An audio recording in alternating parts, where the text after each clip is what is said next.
North corporation office ಹೊಸ office ಮಾಡಬೇಕು, ಯಾವ ಲೊಕೇಶನ್ ಮಾಡಬೇಕು ಅಂತ ಹೇಳಿ 3-4 ಪ್ರಪೋಸಲ್ ಇದನ್ನೆಲ್ಲ ನೋಡಿ ಸೈಟ್ ವಿಸಿಟ್ ಮಾಡ್ಕೊಂಡು ಅವರೆಲ್ಲ ಕಂಪ್ನಿಗಳು ಶಾಸಕರುಗಳನ್ನೆಲ್ಲ ಒಪಿನಿಯನ್ ಕೇಳಿದ್ರು. ಅವರೆಲ್ಲ ಒಪಿನಿಯನ್ ಸೈಟ್ ವಿಸಿಟ್ ಮಾಡ್ಕೊಂಡು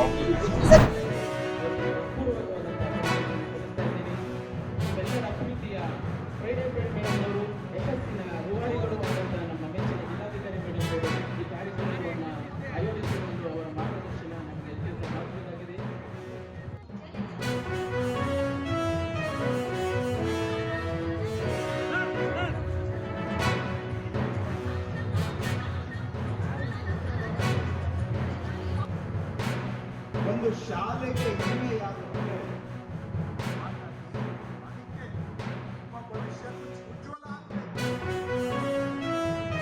ಶಾಲೆ ಮತ್ತು ಮಕ್ಕಳು ಅವರಿಗೆ ಇವತ್ತು ಈ ವೇದಿಕೆ ಮುಖಾಂತರ ಗೌರವ ಸಲ್ಲಿಸ್ತಕ್ಕಂಥ ಕೆಲಸವನ್ನ ನಾವು ಮಾಡ್ತಾ ಇದ್ದೇವೆ. ಇದೆಲ್ಲದರ ಉದ್ದೇಶ ಏನಪ್ಪಾ ಅಂತ ಹೇಳಿದ್ರೆ, ನಮ್ಮ ಮಕ್ಕಳು ಅವ್ರ ಭವಿಷ್ಯ ಚೆನ್ನಾಗಿ ಆಗ್ಬೇಕು ಅಷ್ಟೇ. ಭವಿಷ್ಯ ಚೆನ್ನಾಗಿ ಆಗ್ಬೇಕು ಅಂದ್ರೆ ಯಾರು ಪರಿಶ್ರಮ ಪಡ್ತಾರೆ, ಯಾರು ಪ್ರಯತ್ನ ಮಾಡ್ತಾರೆ ಅಂತವರನ್ನ ಗುರುತಿಸಿ ಸರ್ಕಾರನೇ ಇವತ್ತು ಸನ್ಮಾನ ಮಾಡಿದ್ರೆ ಅಂತವರಿಗೂ ಒಂದು ಎನ್ಕರೇಜ್ಮೆಂಟ್ ಆಗುತ್ತೆ. ಅವ್ರನ್ನ ನೋಡಿ ಬೇರೆ ಮಕ್ಕಳಿಗೂ ಅನ್ಸುತ್ತೆ ನಾನು ಟಾಪ್ ಅಲ್ಲಿ ಬರಬೇಕು ಅಂತ, ಅವರಿಗೆ ಒಂದು ಪ್ರೋತ್ಸಾಹ ಸಿಗುತ್ತೆ.